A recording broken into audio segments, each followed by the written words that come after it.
Hello दोस्तों, कैसे हैं आप सभी। आई होप आप सब अच्छे होंगे, सब बेहतर होंगे और स्टडी भी आपकी धमाकेदार चल रही होगी।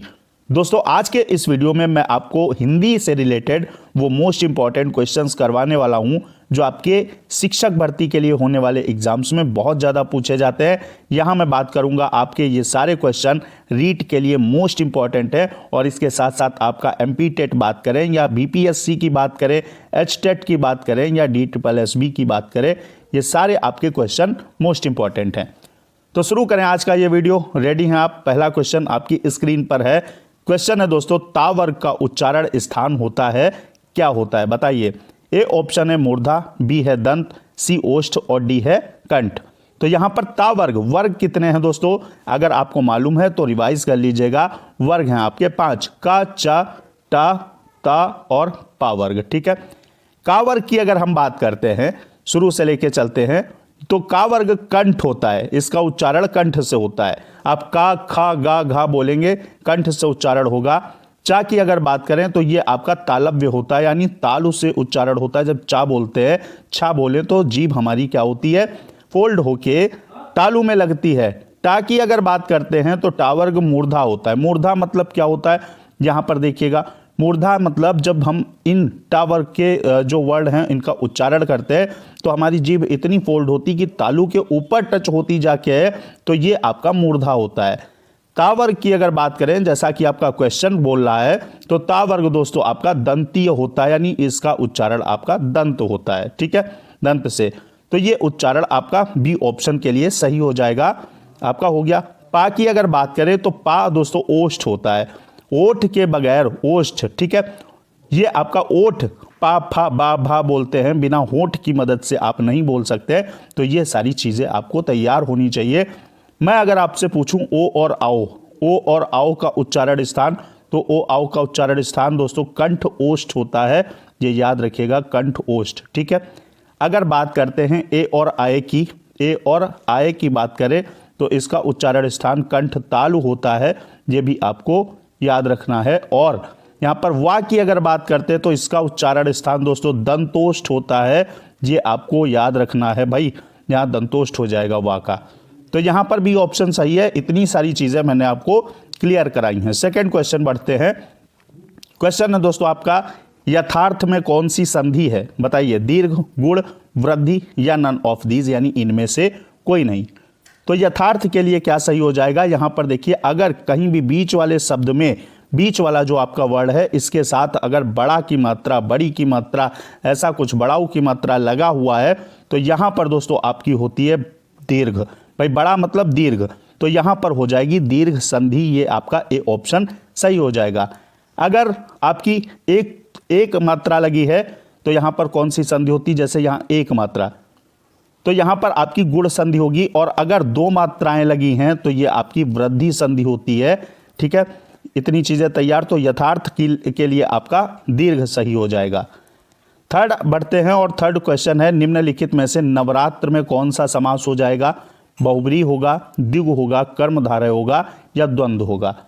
तो द्वंद्व की अगर बात करें तो दोस्तों बीच में योजक चिन्ह लगा होगा और एक दूसरे के अपोजिट लिखे होंगे, जैसे रात और दिन, ऐसी जगह पर आपको द्वंद्व लगाना है बिना देखे हुए। समास का एक पर्टिकुलर वीडियो मैंने ट्रिक का बनाया है, चैनल पर पड़ा हुआ, आप देख सकते हैं।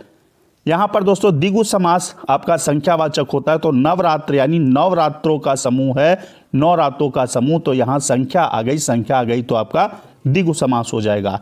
कर्मधारय की बात करें तो यहां पर विशेषण आगे लगा होता है, जैसे मैं आपसे बात करूं नील गाय। ठीक है, यानी इसका मतलब है नीली है जो गाय, यहां पर नीला गाय की विशेषता है, तो यहां कर्मधारय हो जाएगा।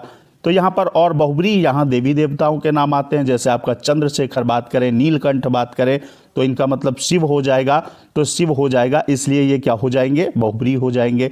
तो नवरात्र के लिए आपका द्विगु सही हो जाएगा। अगला बढ़ेंगे और अगला देखेंगे क्या है। क्वेश्चन है दोस्तों, निम्न में उल्लास का संधि विच्छेद, उल्लास का संधि विच्छेद आपको करना है, क्या ए ऑप्शन होगा, बी, सी या डी, कौन सा सही होगा। तो उल्लास दोस्तों आपका जब संधि विच्छेद करेंगे इसका तो उत धन लाश होगा, यानी ए ऑप्शन आपका करेक्ट हो जाएगा। और ये संधि कैसी होगी, ये आपकी व्यंजन संधि होगी, क्योंकि यहां पर क्या हो जाएगा, यहाँ पर आपका हलंत नीचे लगा है, तो उत्लास से मतलब व्यंजन संधि, ए ऑप्शन करेक्ट है। 5 नंबर क्वेश्चन देखेंगे। क्वेश्चन है निम्नलिखित में से तद्भव शब्द कौन सा है, ये बताना है। शांति, जलधि, काज या ताप। एक होते हैं आपके तत्सम और एक होते हैं तद्भव। तत्सम मतलब दोस्तों यहां देखिएगा सा आया, सा मतलब संस्कृत के शब्द, और संस्कृत के वो शब्द जो हिंदी में तोड़ मरोड़ कर पेश किए गए हैं। तो यहां पर क्या हो जाएगा, तत्सम, शांति तत्सम है। आपसे तद्भव पूछ रहा है। जलधि, जलधि मीन्स होता है आपका समुद्र, ये भी आपका क्या है, तत्सम है। ताप आपका तत्सम है। तद्भव कौन सा है, काज आपका तद्भव है। यहाँ सा वाली ट्रिक भी होती है, अगर आपको सा कहीं दिख जाए भैया तो यहाँ पे आपका क्या हो जाता है, यहाँ पर आपका हो जाएगा तत्सम, अगर सा दिख जाए। ठीक है, इसका वीडियो मैं आपको जल्द ही दे दूंगा। चैनल को दोस्तों सब्सक्राइब करके बेल आइकन प्रेस कर लीजिएगा। अगर आपको निश्चित सफलता रीट या आपके किसी भी शिक्षक भर्ती एग्जाम जो होते हैं उनमें सफलता के लिए चैनल को सब्सक्राइब करना है, ताकि मैं वीडियो डालूं और आप तक पहुंच जाए।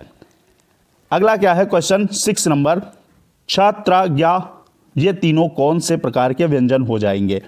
तो यहां पर देखिए, क्या संयुक्त होंगे, ऊष्म होंगे, अयोगवा होंगे, या आपका इनमें से कोई नहीं।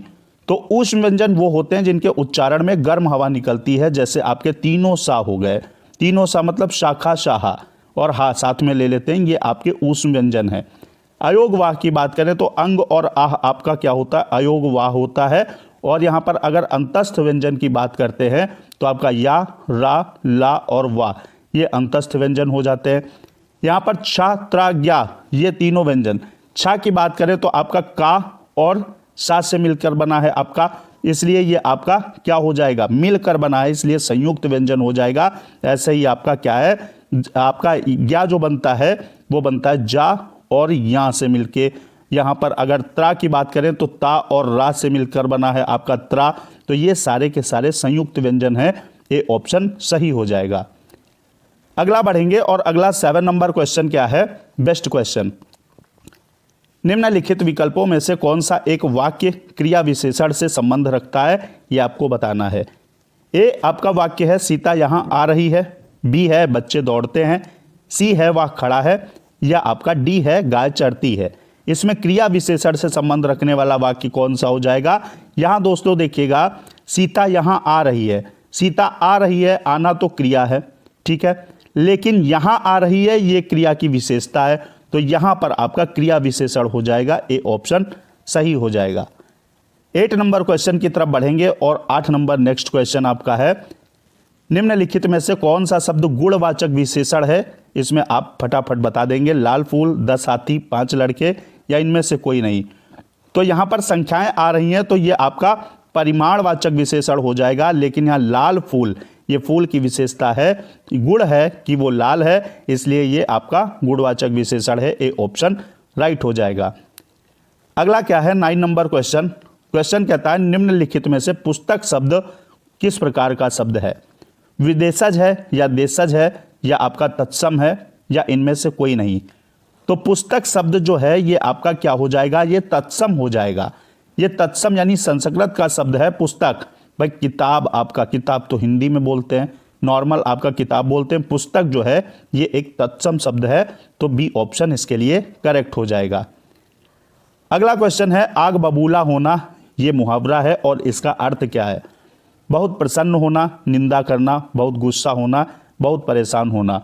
तो आग बबूला होना, लोग कहते नहीं आग बबूला हो गया, तो यहां पर बहुत गुस्सा होना इसका अर्थ हो जाएगा, सी ऑप्शन सही हो जाएगा। अगला क्वेश्चन है आपका 11 नंबर क्वेश्चन है, सुंदरता में कौन सी संज्ञा है। सुंदरता में कौन सी संज्ञा है, व्यक्तिवाचक, समूहवाचक, जातिवाचक या भाववाचक। संज्ञा दोस्तों आपकी 5 प्रकार की होती है, इसके 5 टाइप्स होते हैं। कौन सी, एक तो व्यक्तिवाचक संज्ञा, दूसरी जातिवाचक, फिर भाववाचक, फिर आपका द्रव्यवाचक और फिर आपका समूहवाचक। यहां पर बात करें अगर हम सुंदरता, तो यहां पर आपकी भाववाचक ये संज्ञा हो जाएगी। ये फीलिंग है कि वो सुंदर है, यानी ये भाव है, जैसे बुढ़ापा हो गया, आपका जवानी हो गया, ये सब आपकी भाववाचक संज्ञाएं हैं। यहां तक कि आपका अगर बोले तो अगर क्रिकेट बोलें तो क्रिकेट भी आपकी, जितने भी आपके गेम होते हैं ये भी आपके भाववाचक संज्ञा के अंतर्गत आते हैं। तो यहां पर 11 का डी सही हो जाएगा। अगला आपका 12 नंबर क्वेश्चन है, हिंदी में ध्वनियाँ कितने प्रकार की होती हैं ये आपको बताना है। 2 प्रकार की, 4 प्रकार की, 8 प्रकार की या 10 प्रकार की। तो हिंदी में ध्वनियों की अगर बात करें तो ध्वनियाँ दोस्तों आपकी एक तो स्वर होती हैं, एक व्यंजन, ठीक है। तो ये कितनी हुई, 1 और 1, 2, सिंपल सी बात है कि 2 प्रकार की ध्वनियाँ होती हैं, क्वेश्चन पूछा गया है। अगला बढ़ेंगे और 13 नंबर क्वेश्चन लेंगे। 13 नंबर क्वेश्चन आपका है, चा, छा, जा, झा, इनका उच्चारण स्थान कौन सा होता है। अभी मैंने बताया चा वर्ग का जो उच्चारण स्थान होता है वो तालु होता है, यानी तालव्य से। सी ऑप्शन आपका सही हो जाएगा। बाकी मैं सारे के सारे अभी क्लियर कर चुका हूं, इसलिए रिपीट नहीं करूंगा। अगला है आपका 14 नंबर। अगर आप अभी तक बने हुए हैं तो आप देख रहे होंगे क्वेश्चन बेस्ट क्वालिटी के हैं। निम्नलिखित में से गाड़ी शब्द है, क्या है, देशज है, आगत है, विदेशज है या आपका विदेशी है। बताइए, विदेशज विदेशी एक ही बात है लगभग, लेकिन यहाँ गाड़ी शब्द क्या है। ये दोस्तों आपका जो गाड़ी शब्द है, गाड़ी हो गया, आपका लुटिया हो गया, खटिया हो गया, ये ऐसे शब्द आपके क्या होते हैं, ये आपके क्या होते हैं, देशज शब्द होते हैं। ये आपका ए ऑप्शन सही हो जाएगा। आगत वो होते हैं जो विदेशी भाषा के शब्द होते हैं और हिंदी में हमने शामिल कर लिया, वो आगत होते हैं, ठीक है। तो यहाँ आपका ए ऑप्शन सही हो जाएगा। अगला आपका क्वेश्चन है, मयंक ने मोहित को डंडा मारा, इसमें कारक कौन सा होगा। दोस्तों कर्ता होगा, करण होगा, अपादान होगा या इनमें से कोई नहीं। तो अगर बात करें दोस्तों कारक की, तो कारक होते हैं 8 प्रकार के। हिंदी में कारक होते हैं 8 प्रकार के। मयंक ने मोहित को डंडा मारा, मयंक ने, कर्ता ने, यानी यहां पर आपका कर्ता कारक हो जाएगा, ये ऑप्शन सही हो जाएगा। करण कारक वहां होगा जहां से या द्वारा, जैसे मैं कार से लखनऊ गया या कार के द्वारा गया, तो वहां पर आपका करण कारक हो जाएगा। अपादान की बात करें जहां अलगाव होता है, जैसे मान लीजिए मोहित घर से चला गया, तो यहां पर आपका अपादान कारक होगा। या मोहित छत से गिर गया या फल पेड़ से गिर गया, पत्तियां पेड़ से गिरती हैं, यहां पर अलगाव हो रहा है और जहां अलगाव वहां अपादान। फिलहाल आपका इसमें ए ऑप्शन सही हो जाएगा। 16 नंबर क्वेश्चन है आपका, जिजीविषा शब्द का विलोम क्या होगा ये बताना है। क्या पिपासा होगा, जिज्ञासा होगा, मुमूर्षा होगा या इनमें से कोई नहीं। पिपासा दोस्तों प्यास की इच्छा रखने वाला पिपासा बोला जाता है, और जिज्ञासा मतलब जिसे जानने की इच्छा हो उसे जिज्ञासु और जिज्ञासा बोला जाता है, ठीक है। जानने की इच्छा को जिज्ञासा बोला जाता है। लेकिन जिजीविषा यानी जीने की इच्छा रखने वाला जिजीविषा, लेकिन पूछ रहा है आपका इसका विलोम, तो ये होता है मुमूर्षा यानी मरने की इच्छा। तो यहाँ जीने की इच्छा, विलोम मरने की इच्छा, सी ऑप्शन सही हो जाएगा। अगला बढ़ेंगे और 17 नंबर क्वेश्चन लेंगे। 17 नंबर क्वेश्चन है, जो जीवन को आघात पहुंचाने वाला हो उसे क्या कहते हैं। साहसिक, संहारक, सांप्रतिक या सांघातिक। तो जो जीवन को आघात पहुंचाने वाला हो उसके लिए एक शब्द होता है सांघातिक, डी ऑप्शन करेक्ट है। अगला है 18 नंबर क्वेश्चन, और क्वेश्चन कह रहा कुबेर सखा किसका पर्यायवाची है। ये देख लीजिएगा, किन्नर पति है, सेवक है, नायक है, यहाँ पर डी ऑप्शन तो हो ही नहीं सकता। कुबेर सखा, कुबेर सखा दोस्तों ए ऑप्शन सही हो जाएगा, किन्नर पति इसका पर्यायवाची हो जाएगा। और इसी के साथ बढ़ेंगे 19 नंबर क्वेश्चन की तरफ। 19 नंबर क्वेश्चन बहुत आसान है, वर्णों के व्यवस्थित समूह को क्या कहते हैं। वर्णों के व्यवस्थित समूह को कहते हैं वर्णमाला, यानी आपका बी ऑप्शन करेक्ट है। अगला क्वेश्चन है 20 नंबर। देखिए, निम्नलिखित में से फूल में कौन सी संज्ञा है, व्यक्तिवाचक, भाववाचक, जातिवाचक या इनमें से कोई नहीं। तो फूल में अगर संज्ञा है तो आपकी जातिवाचक संज्ञा है, लेकिन अगर यहीं पर किसी फूल का नाम ले लिया जाए, कमल का नाम ले लिया जाए, तो ये आपकी क्या व्यक्तिवाचक हो जाएगी। अभी आपकी फूल की बात की जा रही है तो फूल है जातिवाचक, बी ऑप्शन आपका करेक्ट हो जाएगा। बढ़ते हैं अगले क्वेश्चन की तरफ, और अगला 21 नंबर क्वेश्चन है, विशेषण कितने प्रकार के होते हैं ये बताना है। क्या 2 प्रकार के, 4 प्रकार के, 6 या 3 प्रकार के। तो विशेषण की बात करेंगे, विशेषण होते हैं आपके 4 टाइप्स यानी 4 प्रकार के। कौन कौन से आपके, पहला है सार्वनामिक विशेषण, सार्वनामिक विशेषण। दूसरा अगर बात करें तो गुणवाचक, गुणवाचक विशेषण हो जाएगा। तीसरा है आपका संख्यावाचक विशेषण, और चौथा आपका क्या हो जाएगा, परिमाणवाचक विशेषण। ये आपको याद रखना है, 4 प्रकार के विशेषण हो गए। तो यहां पर ऑप्शन आपका बी करेक्ट हो गया।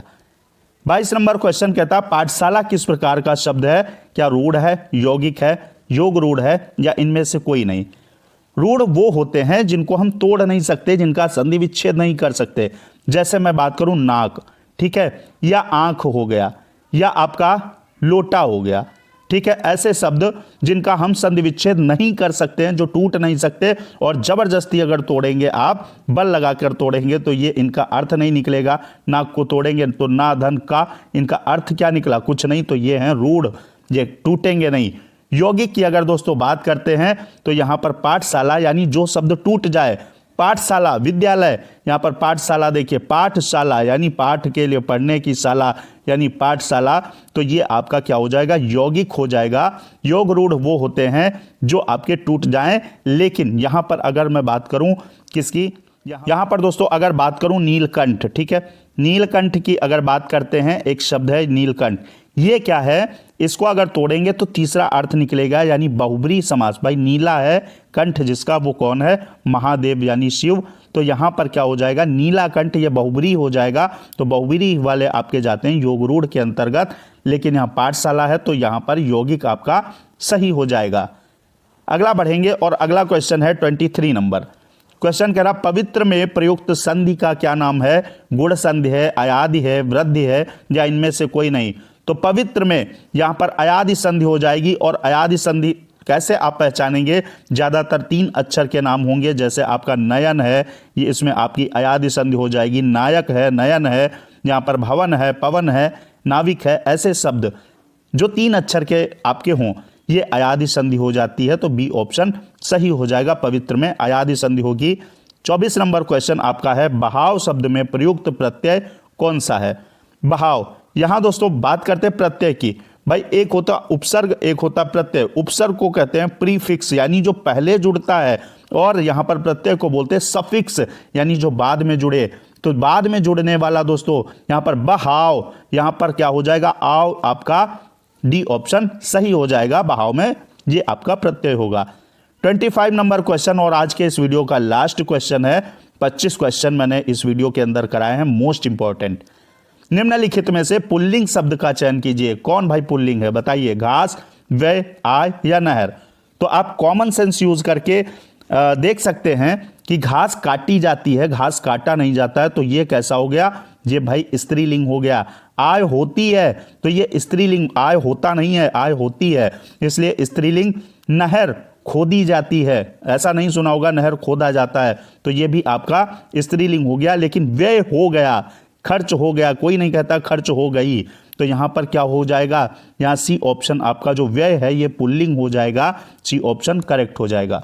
तो आज के इस वीडियो में मैंने 25 क्वेश्चंस आपको करा दिए हैं। मिलते हैं नेक्स्ट वीडियो में बेस्ट टॉपिक, बेस्ट क्वेश्चंस के साथ, क्वेश्चन सीरीज के साथ। पढ़ते रहिए। जय हिंद, वंदे मातरम।